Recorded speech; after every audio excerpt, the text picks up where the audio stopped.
Episode 3 was all about asking questions. This episode is about getting things done. We are still using the same conversational interface, but now we are moving from read only work into write that the standard hosted MCP server really supports. Updating record, creating task, and integrating related record. This is a point where the assistant stops feeling like a reporting interface and feels like a practical admin helper. We are also going to reinforce the habit that matter most. Once rights are in play, always read Claude's proposed changes before you approve it. Here is the shift under the hood. In episode 3, every tool Claude called was read oriented queries, searches, and relationship lookups. In episode 4, we have switched to the tools that are actually present in the standard hosted MCP server setup. Update record, create record, and update related record. That means we are not teaching approvals or flows here. We are teaching the right interface we can really see in the hosted MCP configuration and can actually demonstrate end to end. If I go to Salesforce, if you go to setup, look at the hosted MCP server. These all are the MCP servers. Right now, we have enabled the server which has all the tools. And these all are the tools right now, which are available for the hosted MCP server.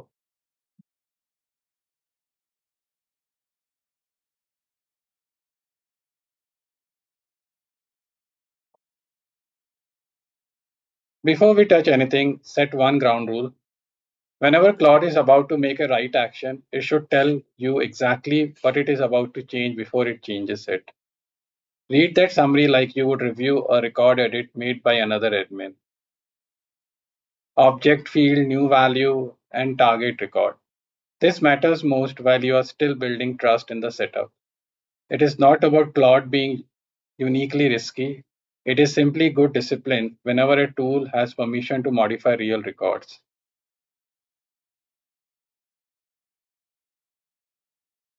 Our first write is the cleanest possible example. We ask Claude to move the bright pick rooftop array opportunity negotiation review. Let's look into the Salesforce. So this is the opportunity that I have.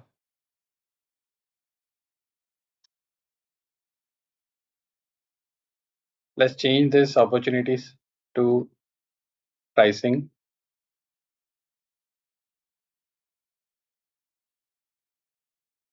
And we will now go to Claude and we will say, let me open the Claude now. When I say Claude, it is Claude.ai. I'll say, move the bright pick opportunity negotiation review.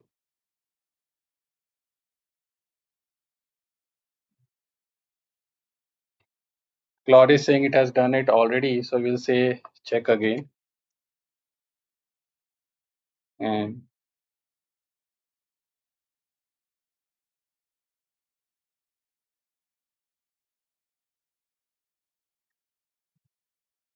so Claude using MCP server is querying the record and is going to check the stage.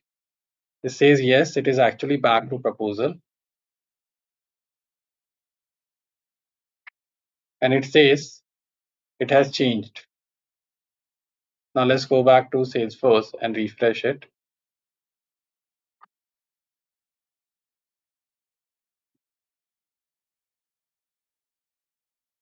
So it is now in negotiation review.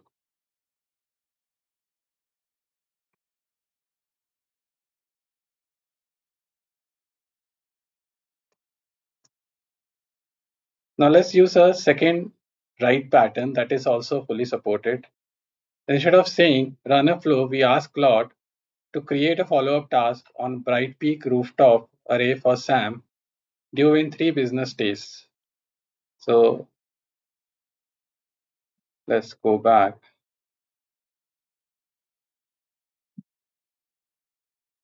We'll go back to Claude and we'll say create a follow-up task for Sam due in 3 business days.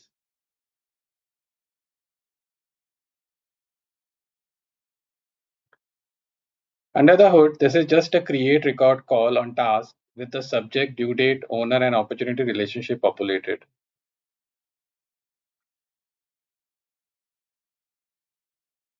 Let's see, Claude is querying using MCP.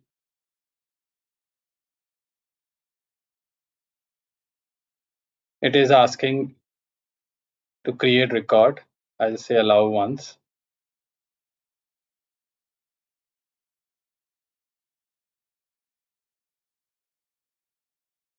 Say it has created a task on this particular opportunity. So let's go back to Salesforce and refresh this.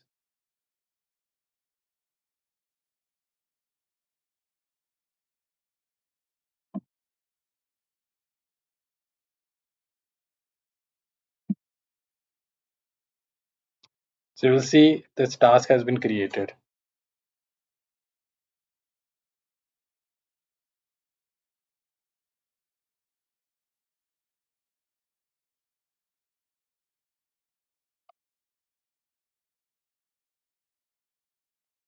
Now we chain these two actions together the way a real person would.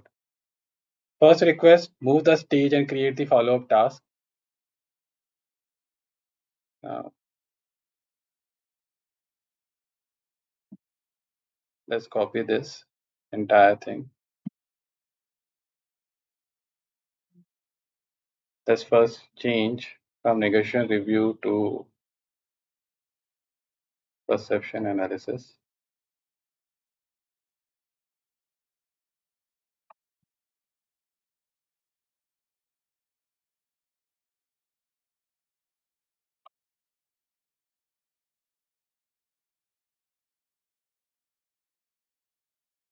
Claude is going to summarize both proposed write-ups front. We review once and then it execute both steps. This is the pattern I want you to internalize. Related action can be bundled into one conversational request as long as you still read the summary carefully before confirming. So if we see below, I'll say,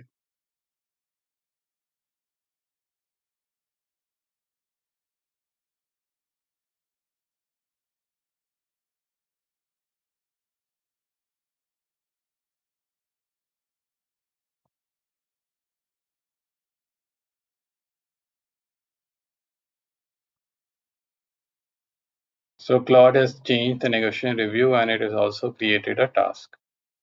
So if I go back and refresh,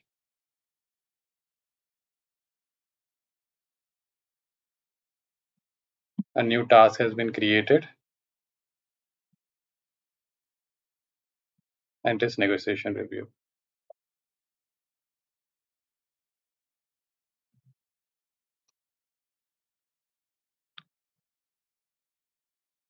We always have to trust but verify, especially while the audience is new to right action.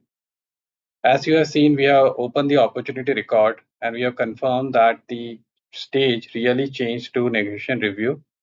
And in the activity timeline, we have a follow-up task also.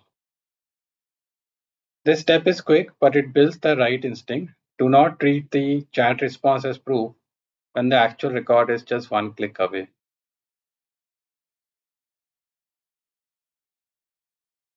For the third write pattern, we'll show something the standard hosting MCP server does that many people overlook, updating a related record from the parent context.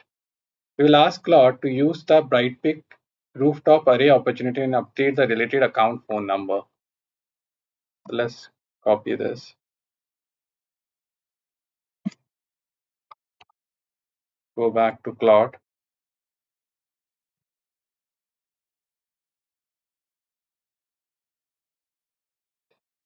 This demonstrate. Let's see what Claude is doing first. Let's change it to once.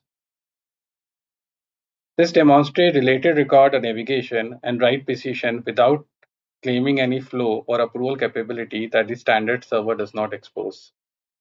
So now if I go and look into the account, related account, this is the related account. The phone number has been updated.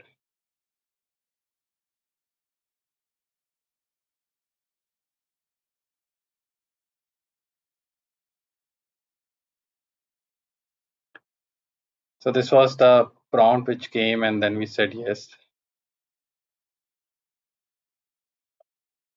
Now zoom out and compare the modes. Reading from episode 3 carries low risk because nothing in the org changes. Writing is different. Records and tasks are generally created or modified. That is why confirmation becomes non-negotiable. And permission-wise, this is still all governed by the user's real Salesforce permission. Create access, edit access, object access, field level security, all the same guardrails still apply. The failure modes are practical, not magical. You can update the wrong opportunity if you were ambiguous.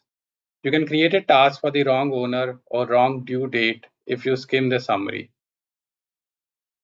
You can change the wrong related record if you do not read which account or contact Claude actually resolved.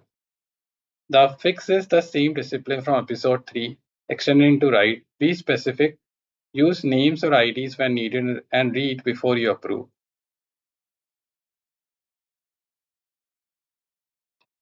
Here's a quick recap.